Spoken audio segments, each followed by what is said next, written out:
But moving on, we're going to talk about Canada, El Salvador. Fonzie's being assessed with his injury. Obviously came out against the U.S., was the most dangerous player. Everybody was sort of, thinking the heavens, as you mentioned before, when he went out because we could breathe a little bit. It's been a long time since I've seen a player like that have that kind of impact on a game where you go double, triple team him because he looks in form and he does not fear the U.S. whatsoever. But now against El Salvador, Canada's at home. They get 2 home games out of their 3, obviously squandered their first one, now playing against El Salvador, who scrapped out two draws in their first 2 games at home, and they're now traveling away. What are your thoughts on this one, and what are your betting tips? I would say immediately that Canada needs to win this game. They absolutely need to win this game, and I think they have some momentum coming out of that U.S. performance against the U.S., where they were very smart and patient. I really like the patience from the Canadians. Maybe something we haven't seen in the past, where they have the ability to be patient, right? Because they never necessarily had all the talent to play certain formations or different types of tactics, but now they have that, and they have some players, world-class players in their team. They're minus 333 to beat El Salvador. El Salvador probably kicking themselves. They didn't get more out of that Honduras game, where Honduras kind of rolled out their second string in some ways. That was a good opportunity for them to get 3 points. They could have stolen that against the U.S. as well.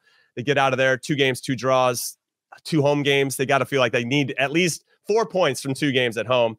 They only have 2. Canada, I think, are in a nice...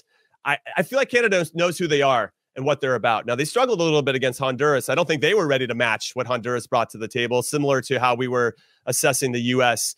But I think in this one, now that they've got 2 games under their belt, they got a little bit of momentum that they could have stolen all those points. If you start a Dave, they might not even need Davies in this one, honestly. You got David Buchanan, who are going to be going with aggression. Cyle Larin is in good form right now. Then I just think they're going to do enough, and they seem very stout defensively. They know what they need to do, and I think if they suffocate El Salvador in the right way, they should get a result here. They need to get a result. Let's be honest. If they really want to qualify for the 2022 World Cup, they have to get a result at home against El Salvador, who on paper are probably one of the weaker teams. Now, El Salvador is not going to make it easy. We've already seen that. They had some good performances in the Gold Cup as well. So they have that riding on it, but I like Canada all the way. It's hard to bet for this one. I'm kind of going with a parlay. So I've got Canada in my parlay right now. So that's that. And then I got the draw with U.S. Honduras. So those are my 2 in the parlay. That's plus 303. If you just want to bet Canada to win and a draw on Honduras U.S., it's plus 303.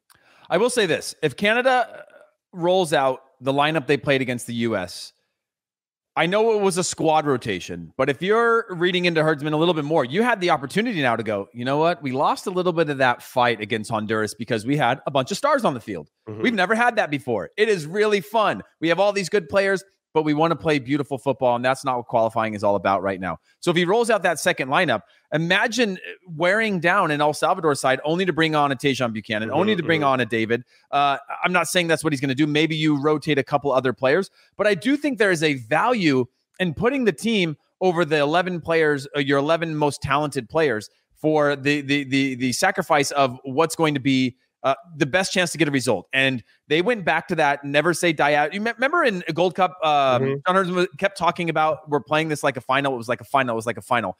He said it so many times we laughed about it for most of the tournament. But now you're starting to see that is actually the foundation of which he's trying to build the mentality of this team. And when they have that mentality, they get results. And so if they can do that at home, even though they're at home and quote unquote, you play differently than away, I still think there's a value in matching the other team for that intensity and fight. And then later on, if it's not working, you bring in some of these super subs that can disrupt the game and create chances for you and bring you the 3 points you need. You don't have to be great over 90 minutes. That's just sort of my take on that one.